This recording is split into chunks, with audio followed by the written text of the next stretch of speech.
What's going on, everybody? Welcome back. We're going to be talking about Smeagol / Gollum. You fight him in the guild battles, and his kit is absolutely crazy. I think the really cool thing is that CG has built off of what they started with Galaxy of Heroes with a couple different kits. And we're going to talk about those kits, how CG has built off of them, and what we have now with Gollum and Smeagol, and talk about how crazy this kit is and why this character is probably going to be a special type of event based off of this kit. We're going to break that all down in today's video, so if you guys do enjoy this video, make sure to hit that like button, subscribe to the channel. Let's dive right into it.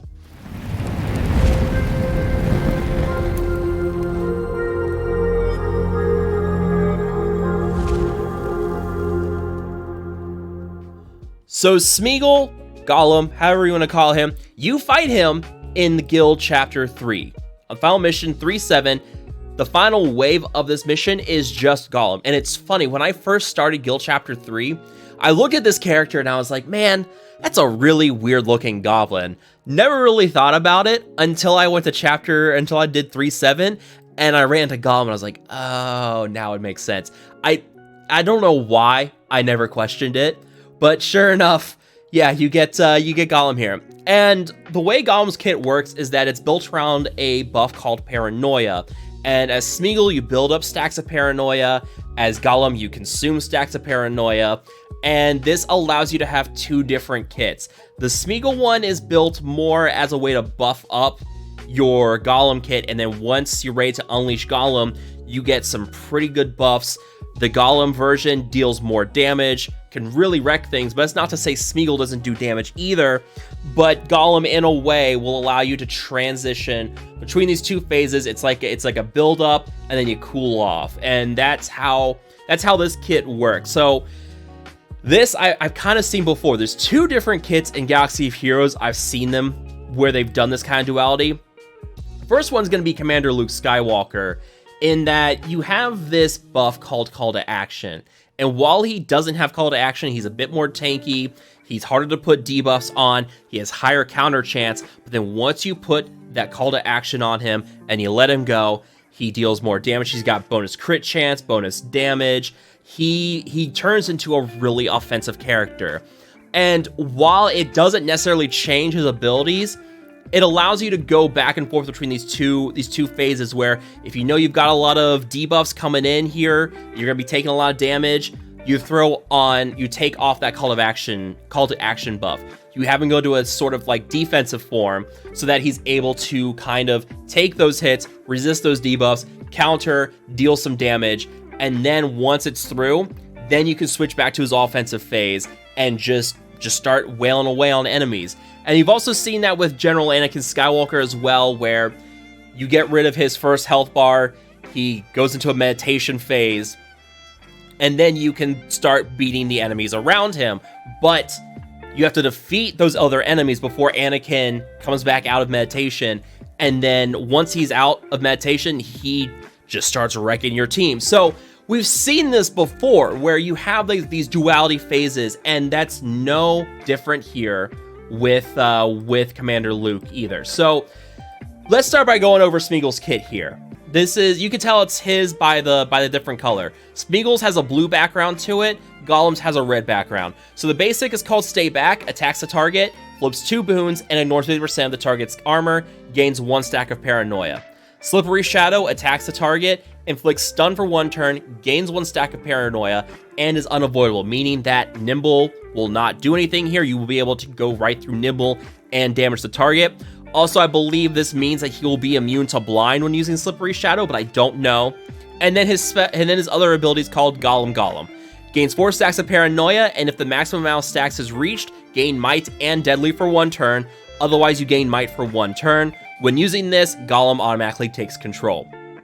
So Paranoia, unique to Gollum and Smeagol, at 10 stacks at 10 stacks, Smeagol turns into Gollum. So pretty easy to understand there. You build up stacks of Paranoia. If you get up to 10 with the ability with Gollum, then you get Might and Deadly, and some of the Gollum abilities will, oh man, they're pretty nasty. So how do you build up the paranoia? Well, obviously you have paranoia here, but then you go and look at his passive, and I love the name of this, Wretched We Are. It's a fantastic name. This character can target enemies with stealth, and when attacking stealth, he gains an additional stack of paranoia and a 50% chance to dispel stealth from the target. So that's perfect. I can see that already with like the ring bearers, with Bilbo and Frodo going invisible. Gollum kind of has a way of getting around that. That's why he has this ability to ignore stealth. And then it keeps going. While this Smeagol on spawn, if there are 2 hobbits, or if there are any hobbit or ring bearer allies, gain 2 stacks of paranoia. So whether you're fighting against hobbits or you're fighting with hobbits, you automatically get 2 stacks of paranoia at the start. Now it says while as Smeagol, and I wonder if there's a way that you transition. So like, what if, I guess if you're fighting him and you lose and he stays as Gollum? I don't know why they specify while as Smeagol on spawn. Unless there's some mechanic in place, or we're gonna see down the road, like with Guild Wars or something, where you're fighting a Gollum and he finishes the battle as Gollum. You go in with hobbits, he's not going to gain those 2 stacks of paranoia. So maybe that's what that's going for. Maybe it's a future-proof kind of thing. When attacked, gain 1 stack of paranoia, and on reaching 10 stacks, transforms into Gollum. While as Gollum, reduce incoming damage by 10%, and when attacked as Gollum, lose 1 stack of paranoia. Upon reaching 0 stacks, transform into Smeagol. So not only does Smeagol take a little bit more damage, but you're also able to use that to build up into Gollum. So it's one of those things where maybe you have to do a lot of damage to Gollum really quickly to get him out of there. And I'm curious to see what will happen if you try to stun Gollum. Is he able to still gain stacks of paranoia? I don't know how that will work, but I'll be curious to see how this all pans out. But yeah, this Hobbit or Ring Bearer synergy here. Maybe down the road we see some other Ring Bearer characters. I don't know, maybe Galadriel, because now in the campaign she's using the ring. I don't know. It'll be interesting to see if they did this so that for any Ring Bearer ally or enemy, maybe there's a full Ring Bearer team that we're going to see eventually with this squad. But yeah, the gaining stacks of paranoia of hitting a stealth target, that's fantastic. Really good like lore background there with being able to see through stealth with like Frodo and Bilbo, being able to get past that. I like that. So now you get to the Gollum kit. His first ability is called Surprising Strength. He attacks the target and ignores 100% of the target's armor. Fantastic. Second ability, We Hates Them. Inflict vulnerable for 2 turns on the target and attack 3 times for damage. Lose 2 stacks of paranoia. And then his final ability is called Good Smeagol. Heals himself for 3% of his character's max health per stack of paranoia. If there's 5 or more stacks of paranoia on self, he cleanses 2 Banes, gains 30% turn meter, and he loses all stacks of paranoia. This, I should say, he loses all stacks regardless of how many stacks you have on him already. This is a separate line. And when using this ability, transform into Smeagol. So you can see the duality here, where there's gonna be some really interesting strategies. You're fighting against Gollum. You want to do it in a way in which you have to make sure you don't. I don't know. I'm trying to think how this would all pan out. It's going to be really interesting, I think. And I'm excited. I'm excited to see this character in game and see how things are going to pan out. But yeah, you see Gollum, he's shedding the stacks of paranoia. Or if you need an emergency heal, you heal yourself back up, remove Banes, you gain turn meter, and you transform back into Smeagol. And this thing too is, I'm interested as to why he doesn't take reduced damage. Well, I guess reduced damage as Gollum makes sense, but you can see Smeagol builds up a little bit. Smeagol does have good abilities, but Smeagol's there to build up into Gollum. And then the big thing here is gain Might and Deadly for 1 turn. You use that, and then you go nuts here.